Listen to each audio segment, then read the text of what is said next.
Okay, we are here today with my dear, dear friend, old friend, James Fox.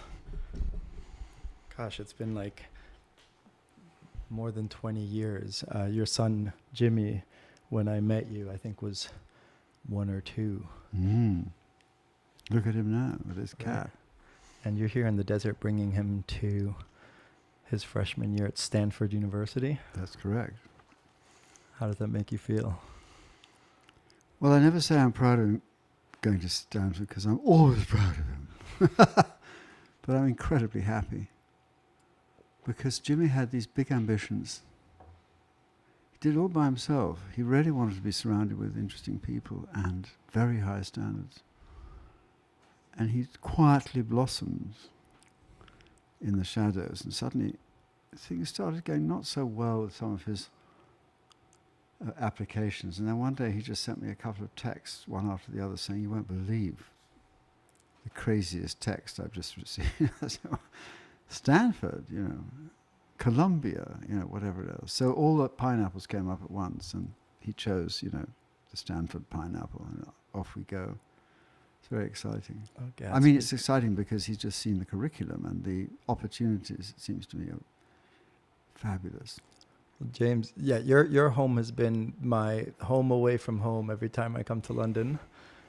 And I remember coming there and watching Jimmy flourish, and I was very happy to see that he took after several of my interests, from photography to philosophy and writing and documenting the world. Well, we've all tended to. Yeah, you've also triggered a very deep connection he has with California, with where we are, with these yucca-covered mountains and so on. It sort of became his spiritual home, I think, at one point. And it's, I think, partly to do with his decision. I can't speak for him to go to Stanford, but you've always been very sweet to him. He's looked up to you and been an inspiration.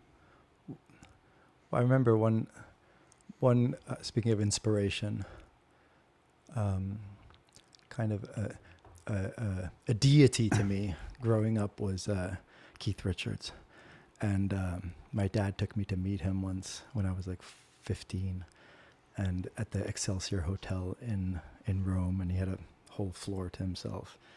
And he came out, and my father said to him, "My son's learning to play the guitar, and do you have any advice for him?" And he reached over and grabbed a flamenco guitar. This is very kind of unexpected story. People who don't know, he's so associated with rock and roll, nobody would think flamenco. But he picked up this flamenco guitar and he said, "If you want to learn to play the guitar, you must learn flamenco. Because if you learn flamenco, you can play anything else." And this planted itself as a seed in my head. And a couple of years later, at my first year at university, at Jimmy's rival university, Berkeley, I went to see Paco de Lucia in concert, and there was an ad for flamenco guitar lessons in the program, a local teacher.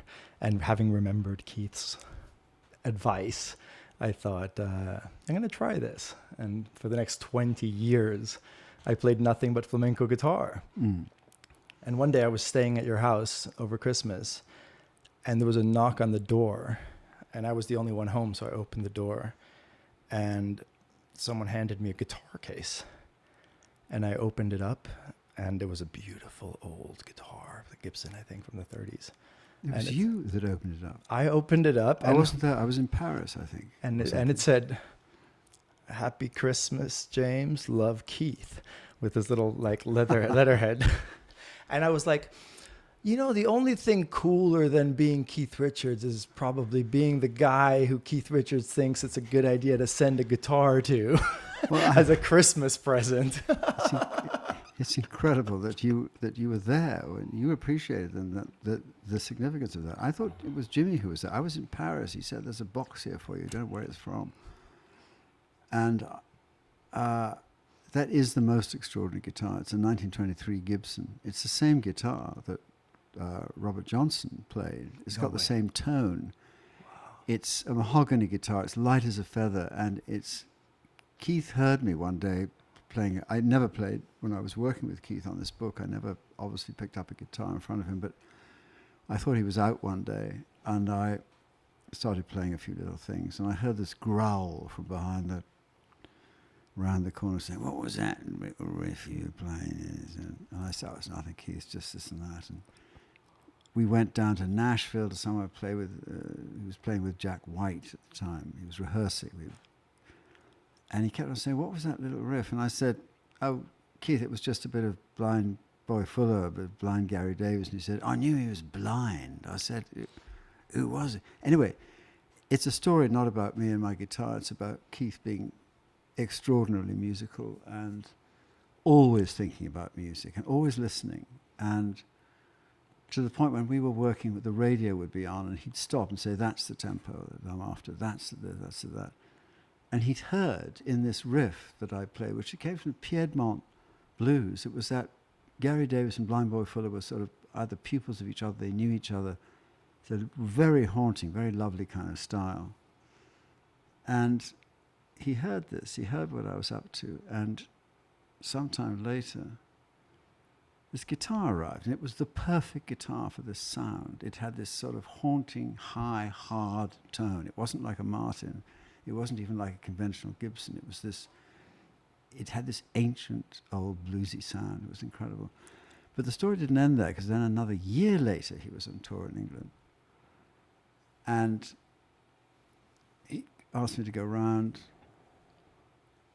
and there was a guitar there, and he walked across the room and said, "What was that riff you were playing?" This was about 3 years after the event of my little playing, and I have a video recording of me showing Keith Richards what this riff was, and actually kind of almost moving his hand. No, it's the, and his wife started laughing. She was taking the film of this, thinking, "What's he doing, telling Keith how to play?" Anyway, it was incredible. I mean, I think one of the things that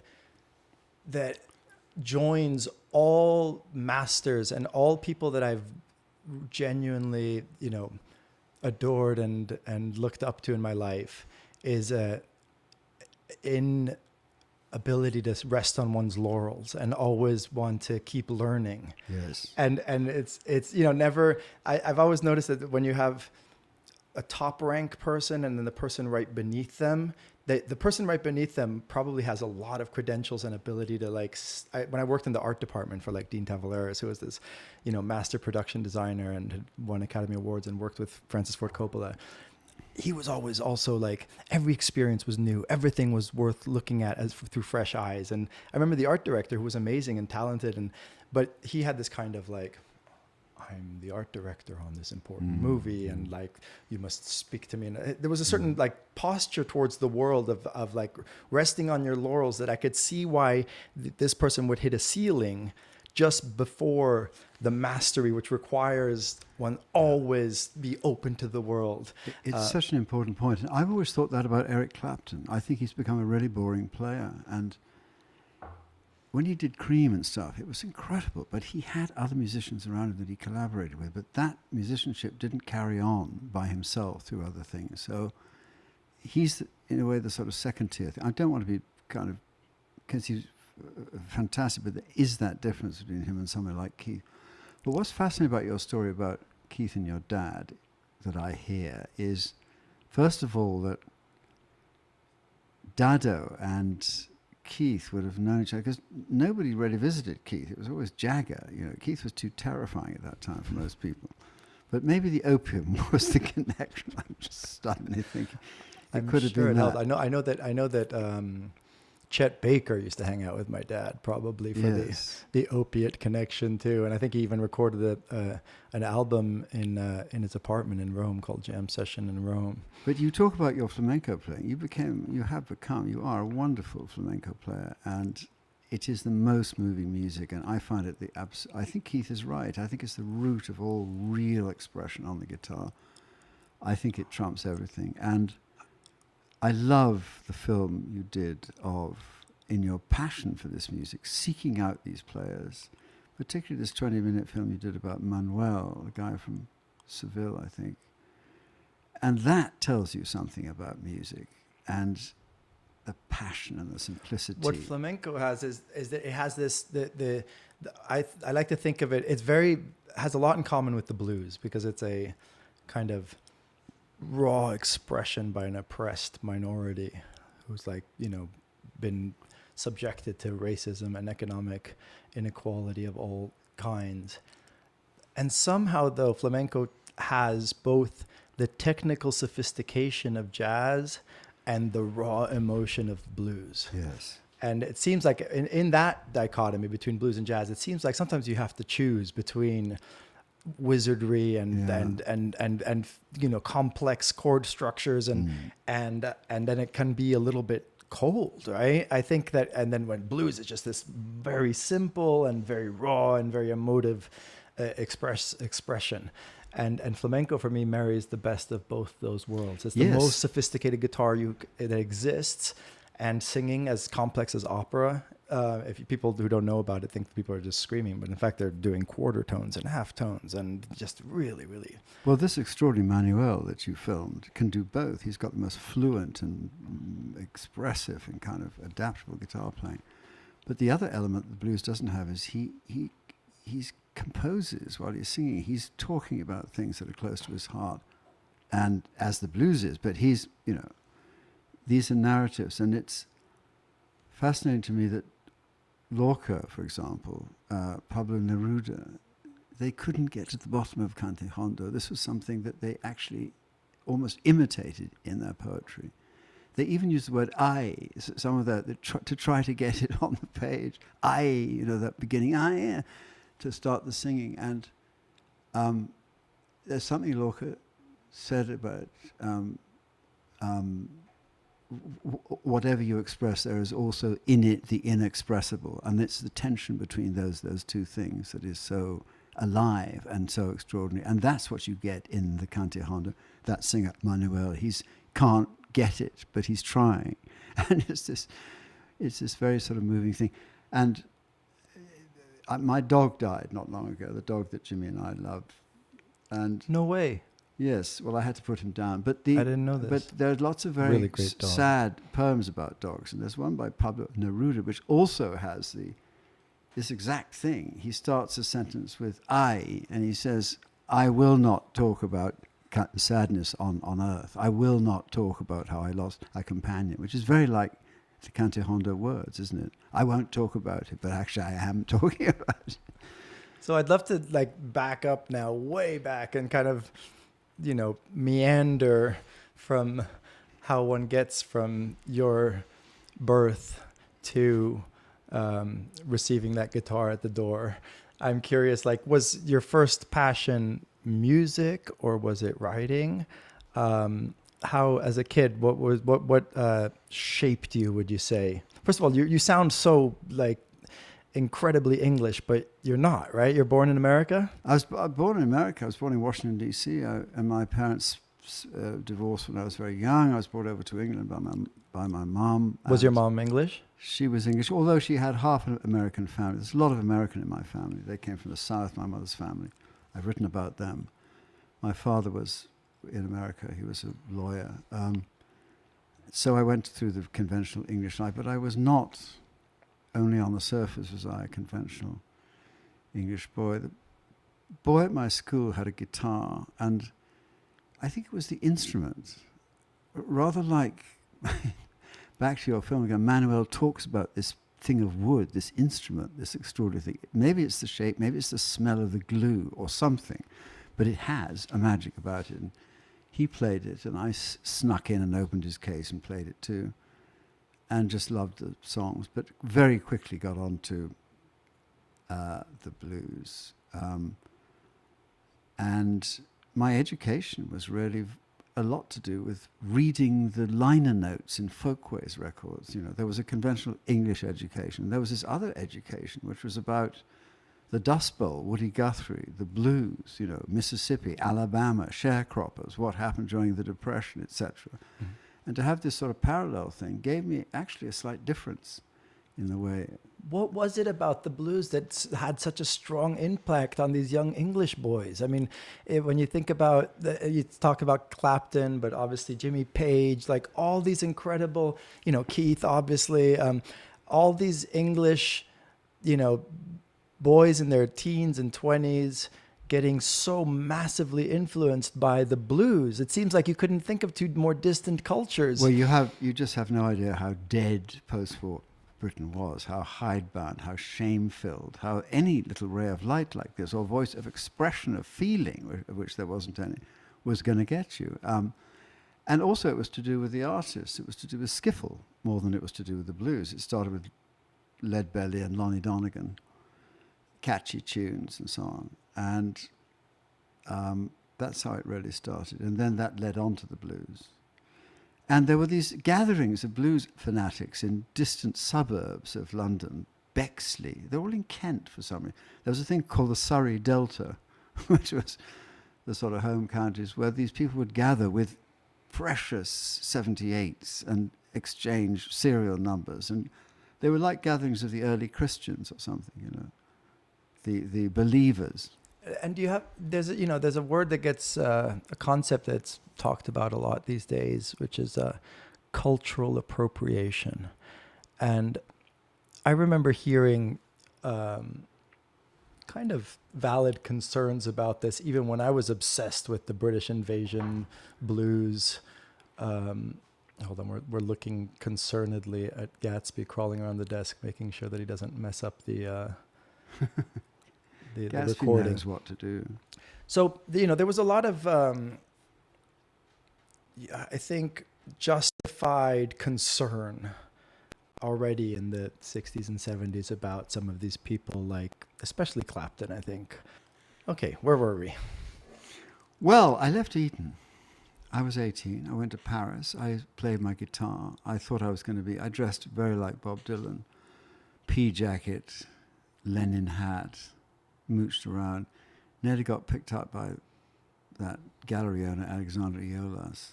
I had a few sort of initiating experiences like that. I didn't get picked up. And Had you thoughts of becoming a professional musician at the time? Well, I saw myself as there's a song by Jacques Brel that says, "Je me voyais déjà." I already saw myself on the road, just as a dusty picker, hitchhiking down to the south of France, like all my guitar heroes, white at the time. But I had black ones as well. I actually, at the age of 15, I was in New York. My father lived there. I could play Blind Gary Davis tracks by this time. And I met Gary Davis through all these contacts I had. I actually met him, this extraordinary guitar player, and tracked him down to a Greenwich Village cafe where there was nobody there for him to play for. It was completely empty. And I arrived with my guitar. My father, who was not musical at all, went to a drugstore and bought a flashlight for his camera and took this picture of me and Gary Davis, as it were, playing together. I couldn't believe it. This was the expression on my face in this photograph is of a boy who's just seen God or is in the presence of God. And we actually played these things together, me approximating the way he played. And he said to me, "You play pretty good." And I thought, I don't have to do anything else in life ever again except to hear this thing. Bask in the glory of his praise. And he checked me out. He was blind. He wanted to see if I was sick. He checked the calluses on the end of my finger. You playing like this? And yeah, they were pretty hard. Anyway, after I went off to provincial journalism, I got a job on an evening newspaper in Manchester, which was a little bit quite tough, because they didn't really like old Etonians up there very much. And I remember I was in the newsroom quite early on, and all this clattering. In those days, you telephoned your copy over the telephone, You did all this stuff, it was all clattering, very noisy newsroom. And I wrote my first piece, which was about something to do with a pedestrian crossing accident or some ambulance chasing story. And as I brought my copy up to the news editor, silence, I imagined, fell over this newsroom. And they were waiting for this moment. And as I handed it to the guy, he glanced at it and said, "Is this the sort of rubbish you write down in the smoke?" So, the smoke being London. I said, "Excuse me?" He said, "You heard what I said. Go back and write it again." And everyone started clattering. Back to the typewriter, clatter, clatter. The toff's been put down. Everything is fine. So, but it was one of the great educations working on that paper, because the first edition went out at 10:30 in the morning and stuff. So I learned a lot of tricks there. What led you down that path from? Well, I had had a summer job at the Observer through some contacts, and I remember going down to the print room, where the presses actually. They had their own presses within this big building, and the sound and the smell of the presses, the electricity, the drama of it, got me completely. As it apparently, this has often been the case with people. And I thought, this is it. This is the center of where things are really happening. I want to be a part of this. I want to be a reporter. I want to be in the newspaper business. It was a way of getting out of myself too. If you're deadline after deadline and stuff, you can't really think about yourself. And I was a slightly uneasy kid at the time, let's say, to put it mildly. What forms did your rebelliousness take, in high school and beyond? Well, I wasn't that rebellious on the outside, but nobody else played the guitar or was interested in this kind of stuff. And I definitely sided with the poets against the athletes, let's say. That was about the extent of my rebellion. Were drugs and alcohol an issue? Not at that time, no, not really. Except that the culture in Fleet Street when I was there was a really hard drinking culture. A lot of drink and lunchtime drinking and, aggressive telephoning in the afternoon, that kind of thing. Did you have role models or mentors at this time that you aspired to? There were some wonderful journalists at the time, and they were all the kind of people who saw through things, and that was my big thing. I knew that was the function of journalism, was to just catch big people out doing bad things, but also there was a tremendous kind of authority business going on in England at the time. A lot of hypocrisy, a lot of post-imperial sort of edginess, disappointment, as there is now, in fact, with the Brexit thing. And I had relations who were quite pompous like that, but I also had one relation who was actually the editor of a newspaper who was a liberal, and he was my hero, he was my mentor, because he stood up for things.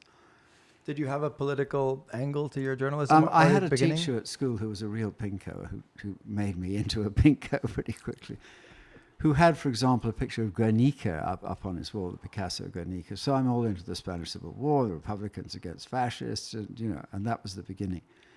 And you were about 20 at this time? Oh, I was much younger than that. I was about 16 and he got me onto these things, got me reading stuff. And then there was the blues, which was, of course, a window into, and, folk song, protest songs, Woody Guthrie, which was all kind of lefty stuff. Yeah. And then journalism was very much, I went to Africa. I worked on these incredible newspapers. When did you go to Africa? I was very lucky. After this provincial newspaper, I went and worked on the Daily Nation in Nairobi, which was just post-independence. Extraordinary period in many parts of Africa. They just got independence, and I was there on a newspaper in Nairobi and got a real eye-opener of what was going on, and then drove down to South Africa to work on an anti-apartheid newspaper. It was a daily, it was the big daily paper, but it was anti-apartheid, which was a very risky thing to do at that time. What year was this? This would have been 68. Uh-huh. No, this would have been 66. And then I got a job on the Extraordinary Drum magazine, which is the only African magazine in South Africa, of course, apartheid. And it was actually quite a bold magazine, and I think they permitted it because it was one of the only sources of information they got from the actual townships.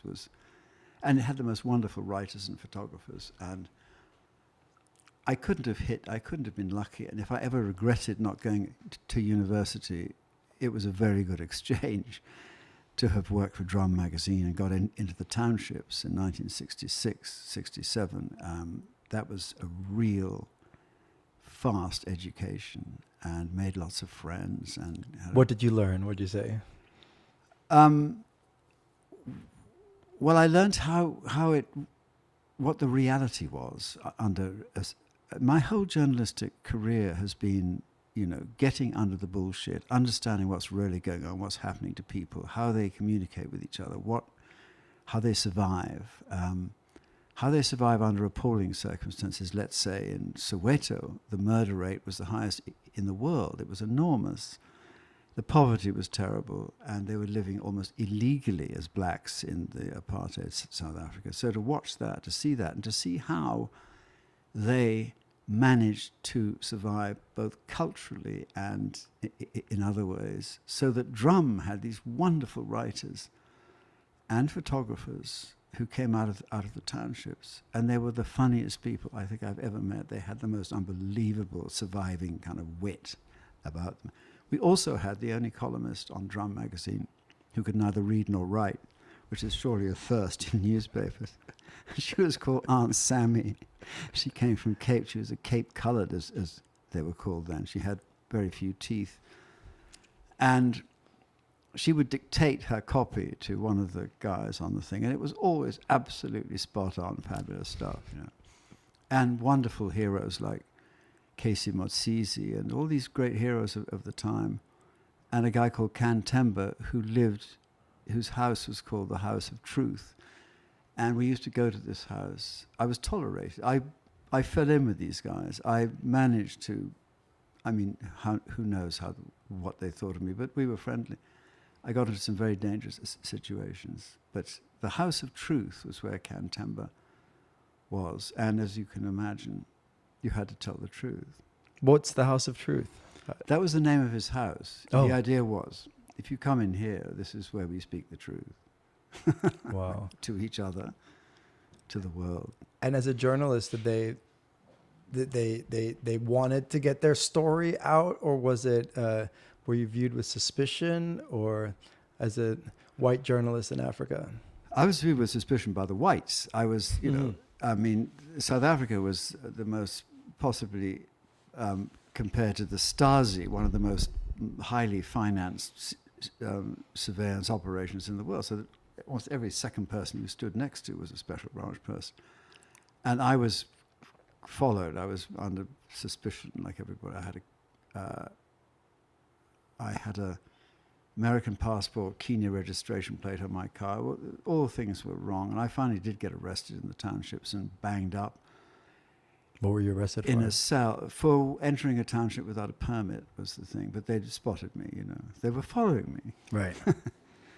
And they wanted to know what I was writing about, who I was seeing and everything.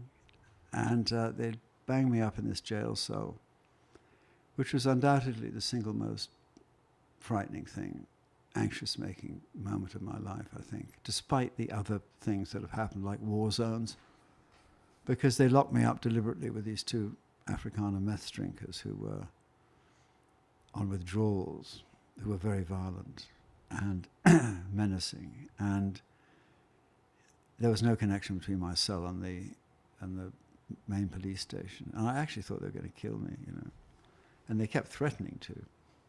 Just because they were pissed off. They were pissed off, and they wanted to they want to have some fun. And they'd probably been instructed to do this by the police as well, because they wanted to find out what I was up to, etc. So it was quite a rough and hairy time, but I never would have exchanged it for anything.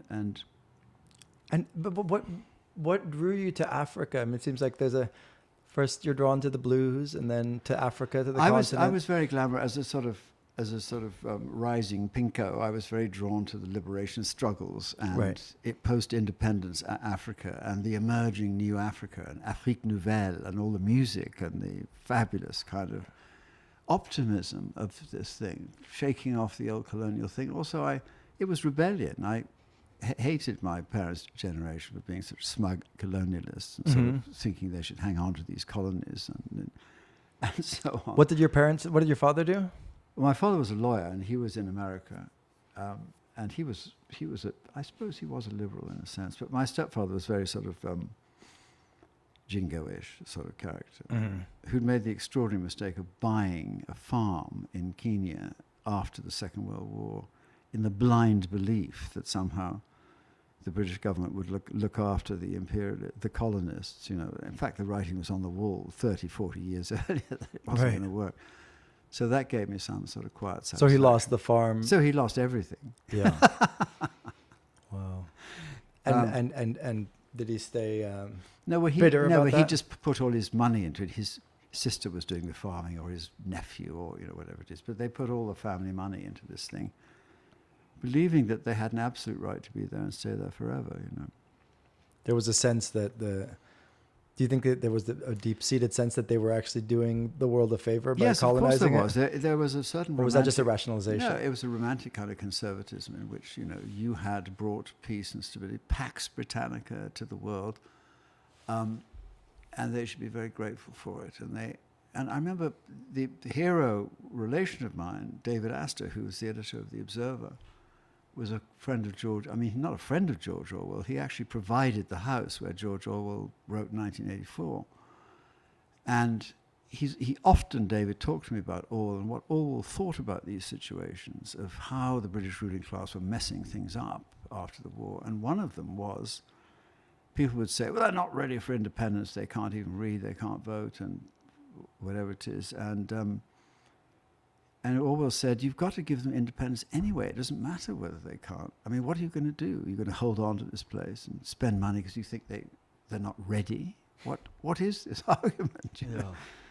And so I latched onto that sort of stuff and thought, but one's whole life is an education. Everything changes really fast.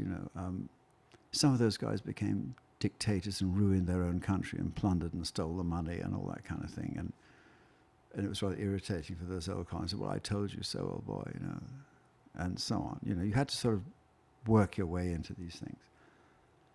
So I did that, and then I got a job because of what I'd been doing in Africa, I got a job on the Sunday Times magazine, which was undoubtedly the best magazine and newspaper in the world at that time. It was an extraordinary organization to have been a part of.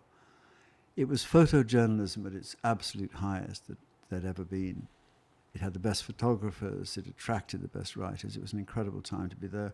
So I was very lucky.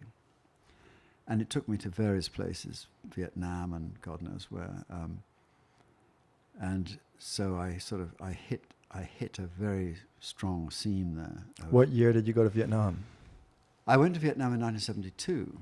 And I went because everyone suddenly realized one day, everyone woke up and realized that the North Vietnamese were actually coming out in the open with tanks and coming down the road to take South Vietnam. And we all turned up there as if, well, this is the end game. This is what we've got to report. The war is coming to an end. In fact, it took another 2-3 years. But I remember the first day I arrived there, the first day I actually went up to the front or near the front, the French had brought all their old sort of people who'd been survived Dien Bien Phu, which was the battle that the French had in 1954 that kicked out the French. And some of these guys were still there. They wanted to come back and all Paris Match, and people said, you must come back and witness this moment again. So all these old opium addicts, from the old days, were sort of hired by Paris Match to come down and say, yes, I was there, and it was like this, or it wasn't like this, whatever it was. And it did seem to be close to the end. And I remember either I've imagined this or it did actually happen. You could see these they were T-54 Russian tanks. You could actually see them with the paranoia coming down the road, or have I made that up? It was almost like a Second World War movie. And you had all this surveillance from, the Americans. They hadn't even kind of noticed that the North Vietnamese had been building up this massive tank operation. And down the road they came, and we were there to report it. And did you have an angle on your reporting there politically? No, I mean, I was there to report what was happening, and it was very upsetting. I mean, anyone who's been to war is not going to be seen that close up, are not going to be the same since. And I know why people don't talk about it, because the horrors are beyond any description, and you have to park them in some part of your head where you can't, where they can't be accessed too easily again. But my main impression was of horror that you could unleash the Americans' ordnance, bombing like this on a civilian population. You have to see it to believe it.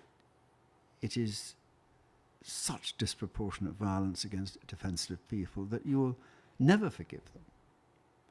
You cannot forgive that. It wipes out all sort of balanced notions of, well, we had to do this, or there was this kind of theory about how you need this is all to do with, big world politics and how power works and everything else. No excuse at all. And that really did radicalize me. It very much did. And to the point where the idea of Kissinger, I actually bumped into Henry Kissinger almost in the revolving doors of Claridge's one day, and I could hardly believe this man was still at large, actually able to walk the earth. Still is. Unmolested, still is, who had delayed the end of this war deliberately by 2 years and involved the deaths of these young men that I saw getting into trucks aged 15 and being taken to their certain death up the road. You don't get over that, you really don't. There was this, Jimmy said I must ask you the story of the father and son in Vietnam. Yes. I wrote this long piece about my time there, and one of the things I did one day, I mean, what you did as a journalist were if you were working for a magazine, it wasn't quite the same. You needed a sort of backstory. It wasn't news so much. And I had an interpreter who had a motorcycle, and I said, I want to go to the cemetery to see what's happened to all these young soldiers, if they're buried there, or if that's what's happening. It was a place called Ben Hoa. It was a road out of Saigon, and we got on this skitty little motorcycle and went off there and came to this cemetery, and there was an old man, and I asked the interpreter to talk to him and ask him what had happened. And his story was that his son, who must have been about 16, maybe he was even younger, his only son, as it turned out, had come all the way, been drafted by the South Vietnamese army into the army to shore up this cannon fodder army that the Americans had said, it's over to you now. This American coward get out of it. It's called Vietnamization, Now you've got to look after it. We've done the best we can for you. It was complete hypocrisy and murder, basically, of these young soldiers. He was one of them. He'd been drafted and he'd been killed. And his father had come to bury him. He'd come all the way from the Mekong Delta, and he was obviously a very poor man. And it turned out that it would have been his entire life to pay this back, this trip, and to pay for the funeral expenses, and maybe more for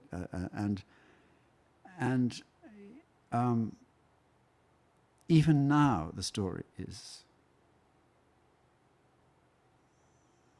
really quite hard to relate, because what they used to do in that Buddhist way, you put gifts for the afterworld, for the journey, on the bier, on the coffin. And these were barely coffins, and the smell was absolutely terrible. The smell of death, which you get on day one, and you don't shake off till after you've left on day 100,001. He'd put on this thing 2 cigarettes, a boiled egg, and I think something else like chewing gum. This is all I can give you.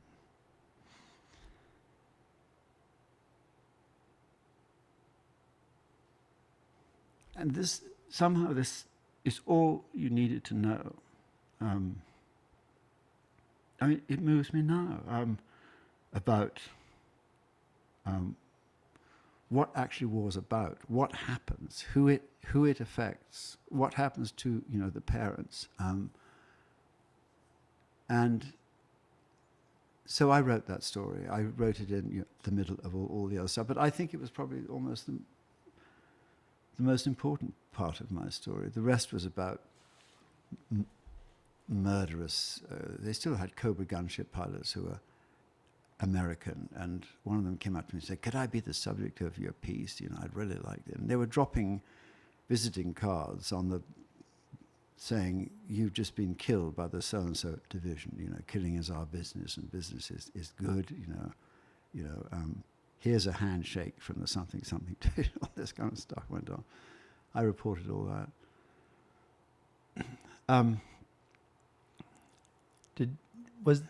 There's this sense that like journalism should be objective, whatever that means, and yet obviously you're a human who's moved by certain things and are you trying to affect change through reporting? Are you striving towards some sort of objectivity, or are you trying to be an activist as a journalist? In a pure way, what you're trying to do is you're trying to keep the people that are in power accountable. Right.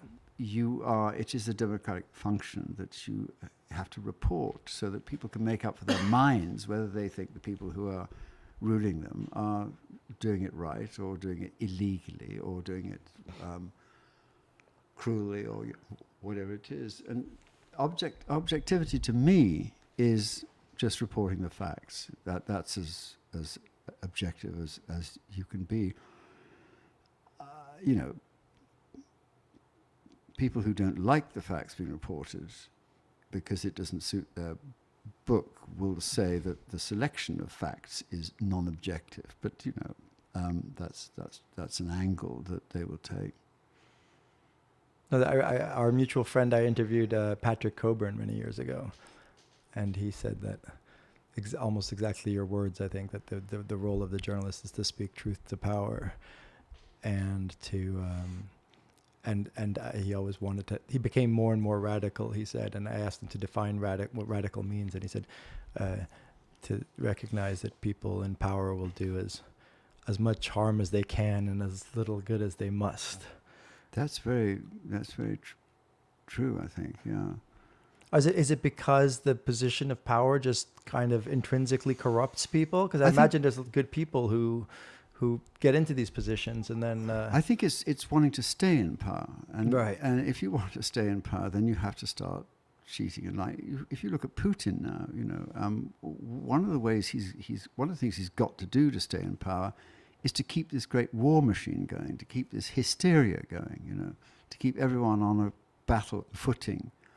Because if he lets it down, for a second, people will start to think about other things like, was this a good idea? Or stay in power. So here we have people in England who are, the Brexiteers.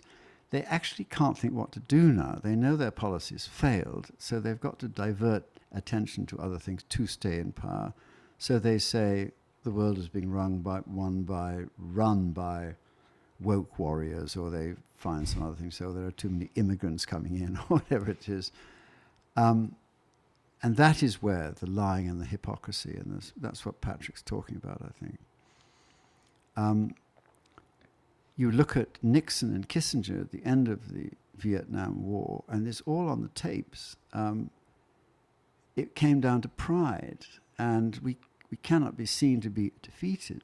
In fact, Lyndon Johnson had a perfectly good plan to end this war, but they couldn't bear that because that was the other side, and they wanted to end the war, but they wanted to end it in their way, and it cost the lives of hundreds of thousands of people, this unnecessary delay, and they are criminals from that point of view.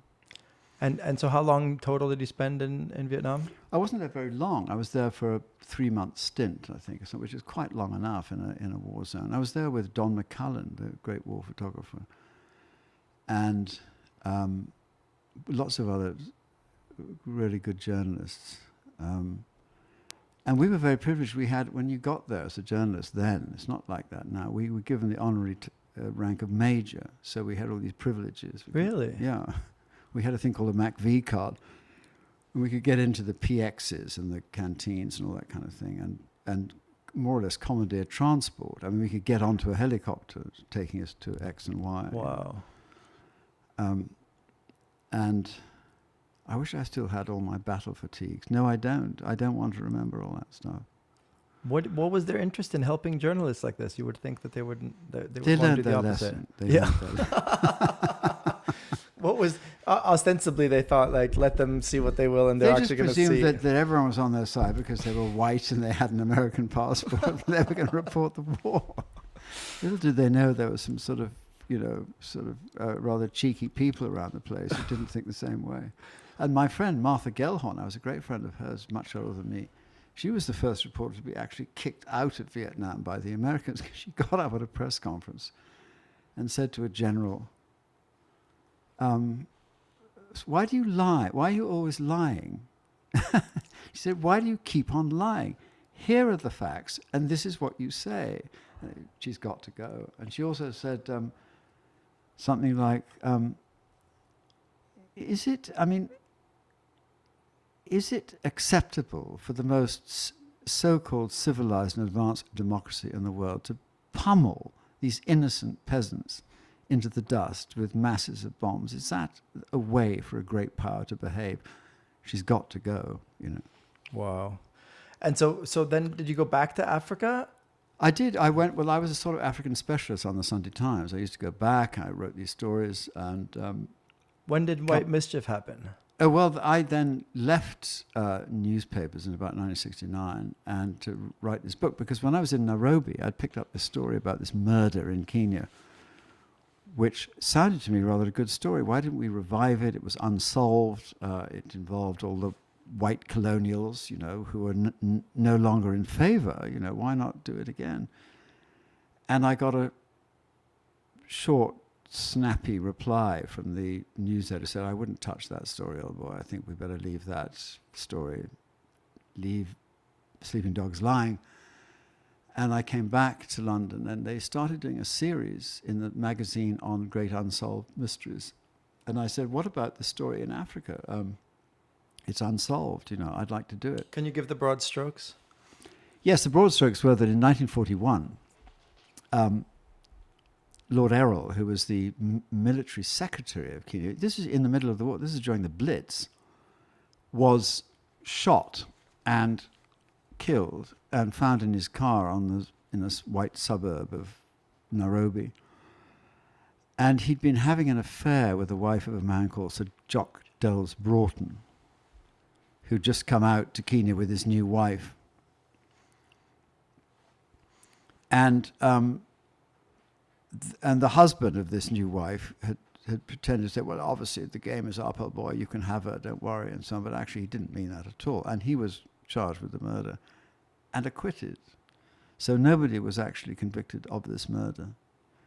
And I thought it was time that we found out who did it, But main thing was, it was a story about the old colonial class and how this story symbolized the fact that they were falling to bits, basically.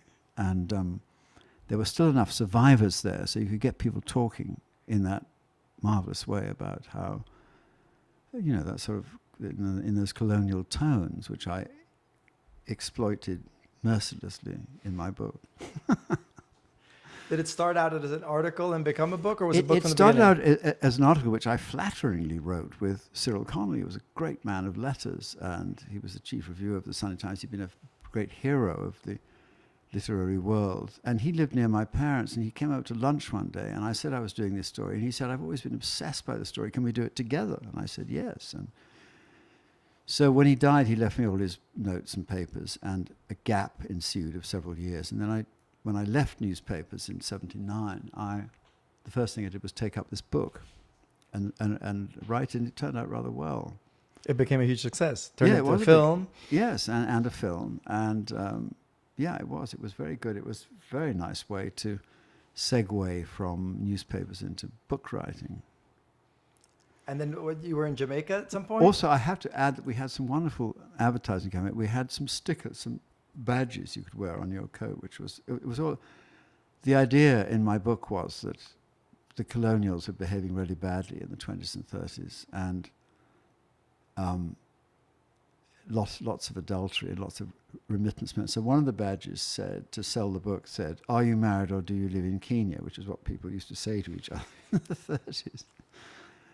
And the other was, "Are you a character or do you live in London?" Because, you know, he's a character. There's lots of characters over there. Anyway, yeah.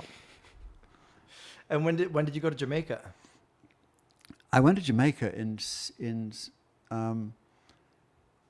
about 76, I think, 76, 77. Yeah, around that time, or 75 even. Yes, no, it must have been about 78 that I went to Jamaica. Yes, indeed it was 78, because I went there to do a big magazine story about the Rastas, and with a very good photographer called Colin Jones, who's since dead. And I just happened to be there at the time when this extraordinary political phenomenon took place, just in the week that I was there, or the 2 weeks, known as the Ghetto Peace, where these two big rival gangs, both supported by either opposing political party, had literally put down their arms, embraced in the street like in some sort of reverse high noon, and declared peace, to the confounded amazement of the politicians, who thought, "My God, what's happened? We've lost control of, the ghetto." Then, because they've been using these gangs in various ways to enforce things and to get votes and to oppose each other. And I had become friendly with Perry Hensel, who was the director of The Harder They Come. And through him, and through these Rastas I was talking to, I met these two peace leaders, these two rival gang leaders called Claudia Massop and Bucky Marshall, who were the most extraordinary characters I think I've ever met.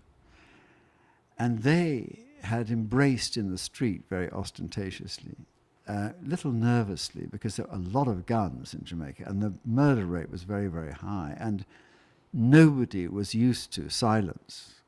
And they embraced, and there was silence, and they had church services, and the women would come out, the mothers, with hats. And little Bucky Marshall, was a little sort of wiry gangster from Kingston, was sort of paraded, like this marvelous sort of student boy who'd done something very good. And in fact, these were really tough guys. I mean, Bucky Marshall, Claudia Massop. I was taken to these places. I was taken to a huge nighttime Rasta convention with torches and music and smoke. I think the only white guy who's ever been into a situation like this. I was taken because I was protected by these guys by now. They wanted me to, I said, "I want to tell you a story. This is a great story."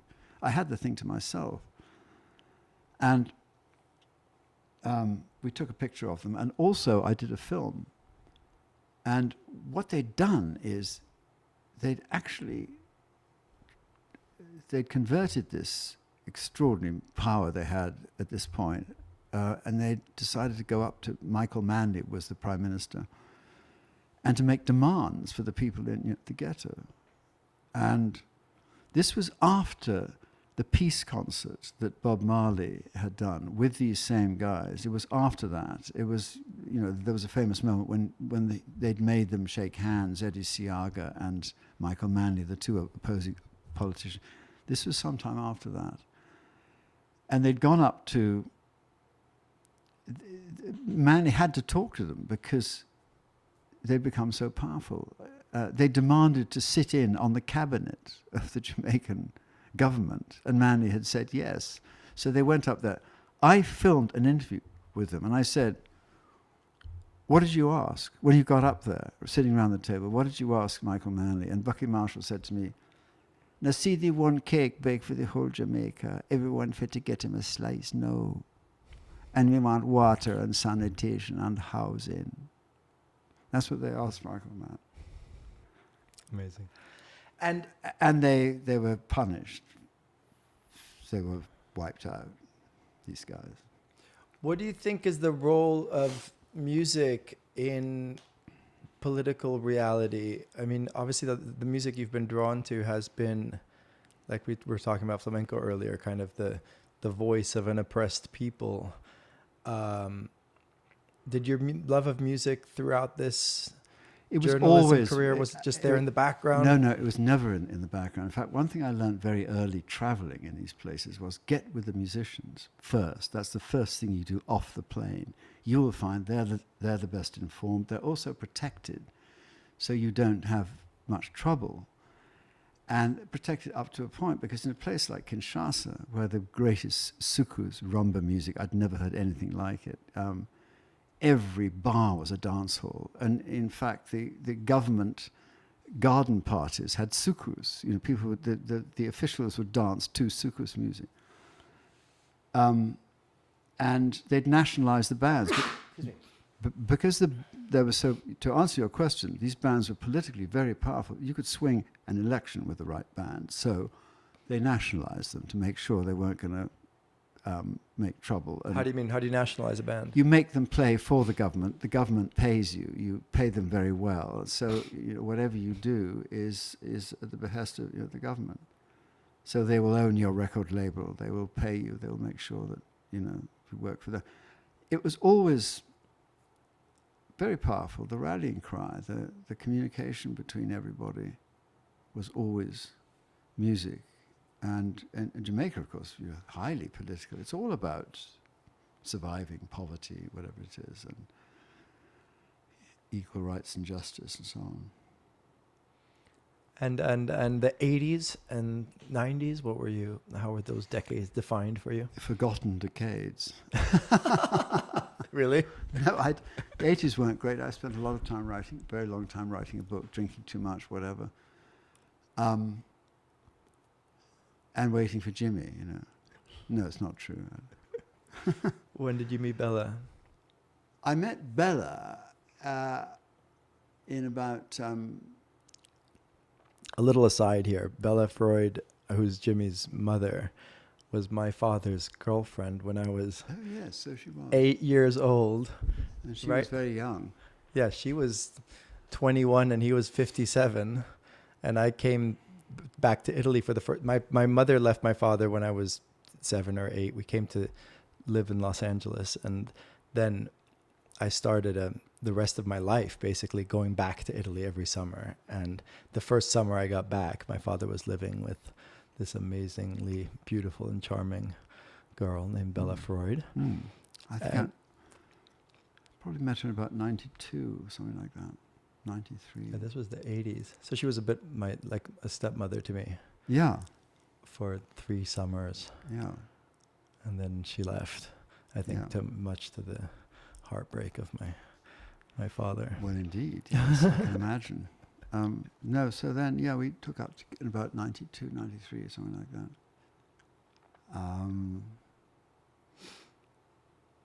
So, yes. Well, the early bit of these stories is always the best, really. Jimmy was born in what year? 2000. Oh my God. I have another son, Thomas, who's wonderful, who's 51. Wow. That's the span of my life.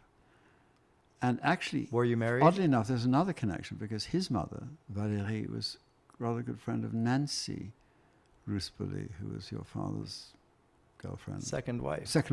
Yeah. There's a sort of Paris connection, right? Yeah. So it all ties up. And so jumping ahead a little bit,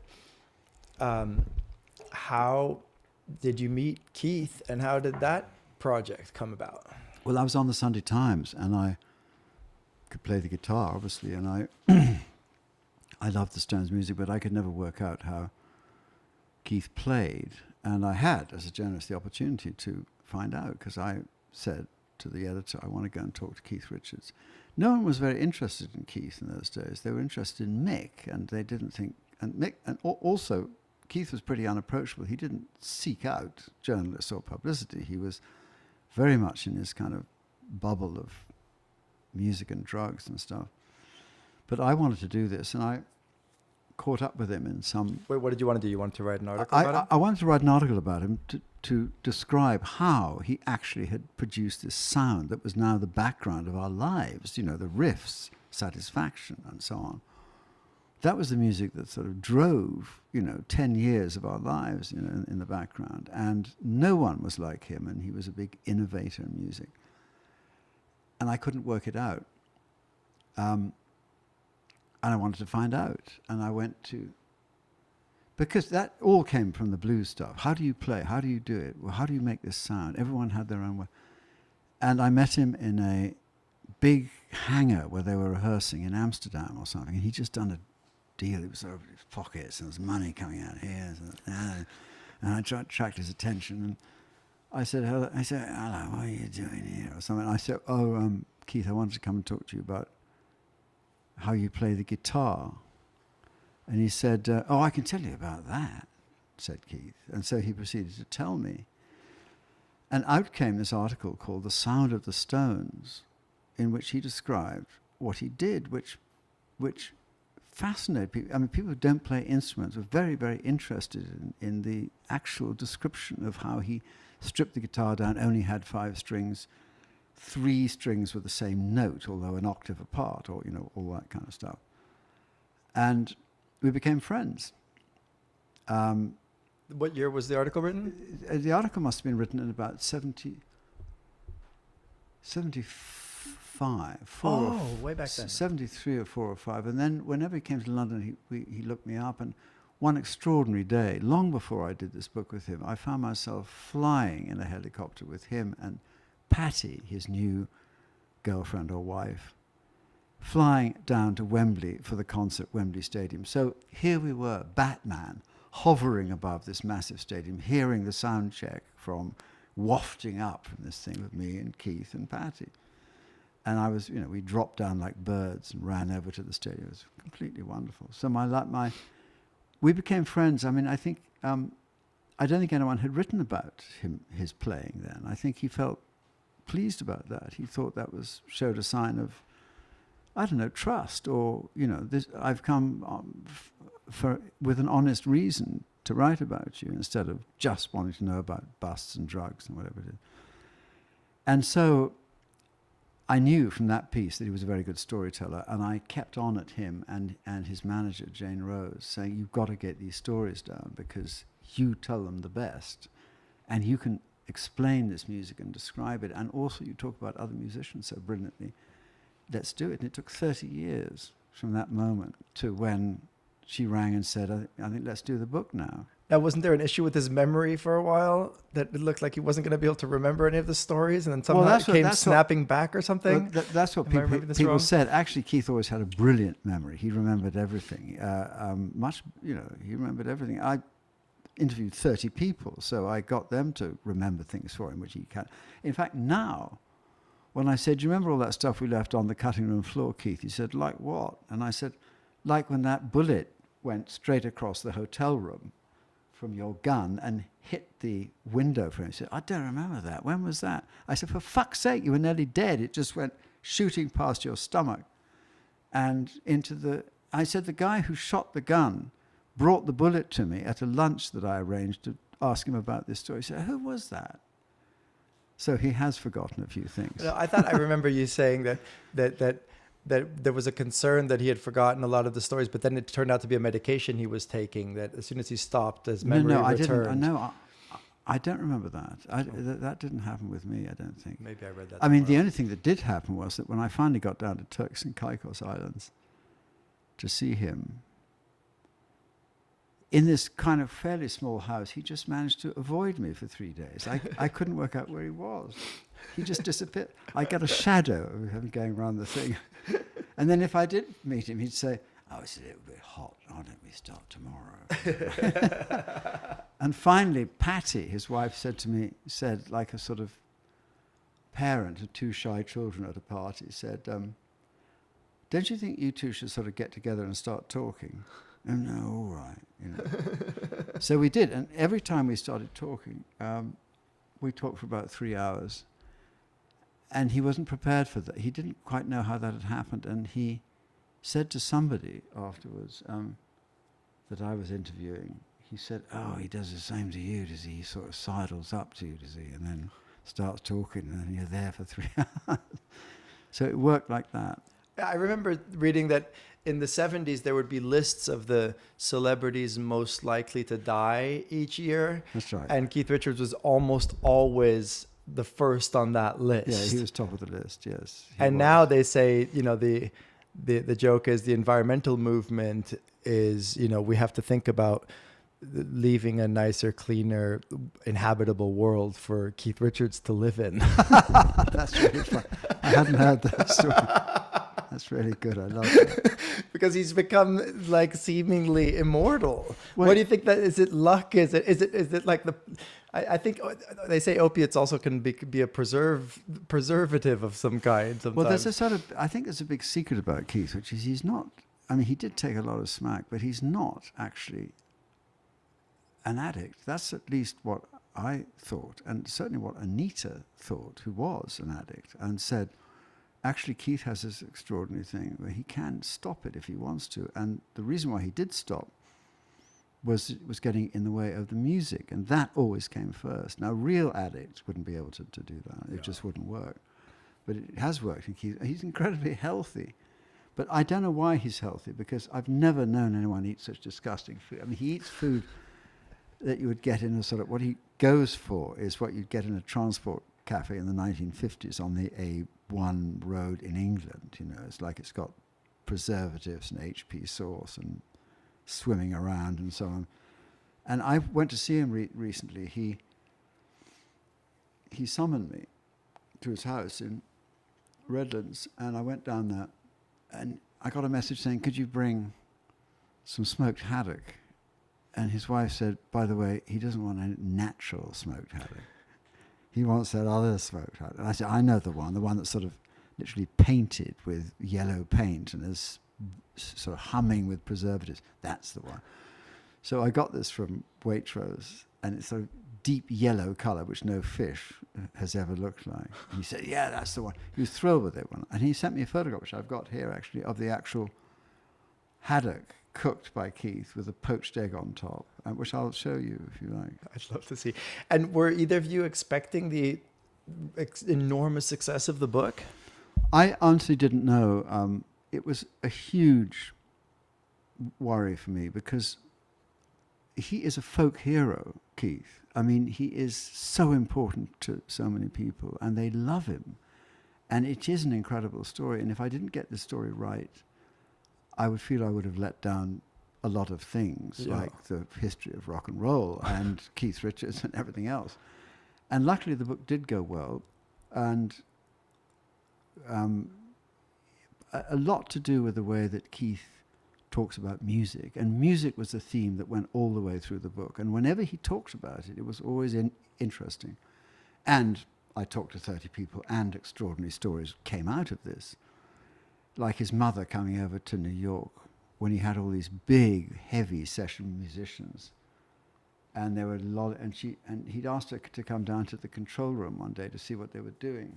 His mother Doris, and I got this story from a recording engineer, and those are the guys who got to talk to, because they hear what's going on. And he said at one point Keith was sitting around with Waddy Wachtel and everybody, and they were just talking, and suddenly Doris said to this guy, "Where's the control button? Where's the button where you talk to them?" And he said, so she went, pressed the button and said, "Why don't you get on with it? I haven't come all the way here to just sit around listening to you talking. Just get on with it." And he sort of picked up his guitar and stuff. Things like that. But it was. And also what's really moving, which I reminded Keith when I saw him this time, and I think maybe he wants to do more, I don't know, he's got more stories now, that the book came out, big display of the book in Hatchards in Piccadilly, and people had slept on the pavement 2 blocks around 2 blocks to have their book signed. This wasn't to listen to Keith playing music, it was to see Keith, to pay their respects to him, and to get him to sign their book. It was so moving. And it was so ordered, and it was wonderful. And they filed in, and they shook it, and he was so thrilled. He was so happy. It was like, this makes a difference.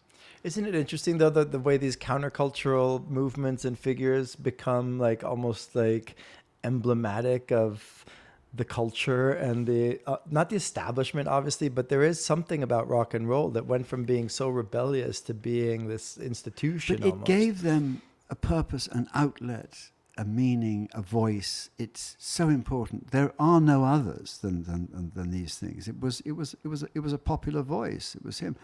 And when you compare that, sleeping around the block like that, to Mick Jagger getting a knighthood, and he told me that when, and this is probably off the record, but when Mick rang him up and said, "I'm going to get a knighthood," and Keith said, "What for? You're not really serious." And he said, "Yeah, well, it's in the honours list." And he said, "Honour? Haven't you been honoured enough by these people we played for all these years who come back and back to our concerts? Isn't that enough honour for you? Why do you want this?" It's a good question. Didn't Mick Jagger get pretty pissed off about the book publicly? Well, no, I don't think it was him. I think that's a very interesting thing. I think because he read the book before it came out, and he didn't ever mention anything that he mentioned a couple of things he wanted changed, but he didn't say anything about these other things. And I think it was the women, and I think it was particularly Lorraine, who is no longer with us, saying, "You can't let Keith get away with this," saying, "You've got a tiny toddler, you can't say that." It's outrageous. So I don't think Mick minded at all. It was just a sort of schoolyard joke. Right. But everybody made a...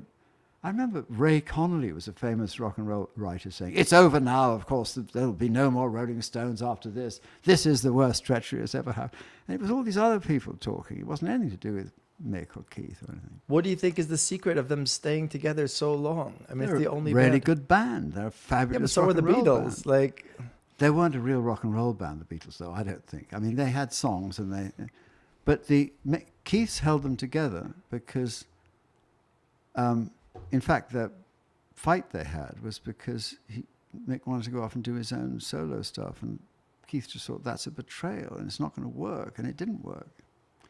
I think they just love doing that. They love playing rock and roll. I think the music makes a difference. I don't think the Beatles could have sustained those songs for very long, but these old rock classics, like Satisfaction, you go on playing them forever, can't you? Can you play Let It Be Forever night after night? I'm not sure. I don't know. I don't know. And so off the success of Life, you've now started a new career, it seems, with writing co-writing autobiographies, or well, I seem to have slipped into it. One thing led to another. Then what happened after Life?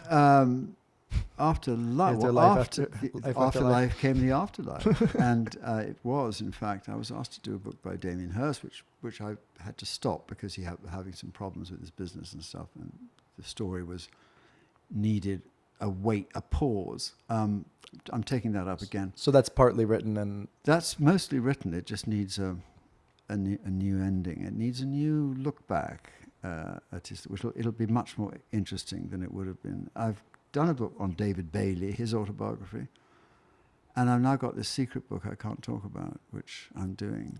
when will you be allowed to talk about that? When I've made a deal, which I hope will be between now and the end of September. I hope so.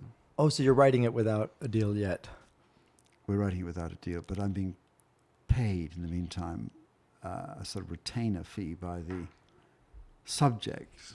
Interesting. I can't wait. So we're going to have to do a part 2 of this podcast when that one Yes, we will. And there'll be a lot of gossip in that, I can tell you that. I'm Just so titillated. Jimmy, have we missed anything that you want us to talk about? Fulfilled. What's that? Fully fulfilled. You feel fulfilled? Little Jimmy Fox is fulfilled. I think that this is a good place to stop for now. But James, I appreciate your friendship over all the years. Well, Tara, I visits. really appreciate your friendship. I always love being with you and talking to you. I love your music. I love how sweet you are to everybody, including Jimmy. And I love your house here up in the hills. We're in Joshua Tree. By the way, yeah, we did collaborate once in a really fun way. You were sent on assignment by Tatler, was it, to write about the California deserts? And we went around in my Vixen won a very, very rare motorhome called the Vixen 21. Oh, yes, I did do that piece. I'd forgotten about that. And then I got to be the photographer for you and your That's right. driver. That's right. And we lived, all of us, in this tiny little 1980s motorhome called the Vixen 21. If you don't know it, look it up, because there's a fascinating story around that motorhome. That's and right. we went to Death Valley and Bombay Beach before the Biennale, and God, I'd completely Las forgotten about Vegas, this. and Yes. and here where we are now, Joshua Tree, Yes. which is just a fascinating landscape. And It I feel like is. every landscape kind of fosters a different type of creativity. I think it's not a coincidence that so many writers come from Ireland, for example, and there's something about this space and this silence that is actually very conducive to making music. And Yes. I've lived here 7 years, and I've dedicated much more of my life now to playing music than I ever did before. And more so than filmmaking or photography. It just, like, the silence needs to be filled. You find it calming too, or sort of Zen-like calm, or inspiring in some other way. I mean, I just love being here. My two fears were being bored or being isolated. And I've been here 7 years and I've never felt an instant of either. That's And great. I had a neighbor once say, like, yeah, when I want to be alone, I go to Los Angeles. Right. Because when you're surrounded by people, actually, you can feel much more lonely. Whereas here, people come to visit and you actually get to commune with them more meaningfully. And Yes. and there's a wonderful sense of community here and of a different pace of life, which I adore. Anyway, we'll continue this conversation in the not too distant future, I hope. Thank you. I've really enjoyed it. Thank you, James.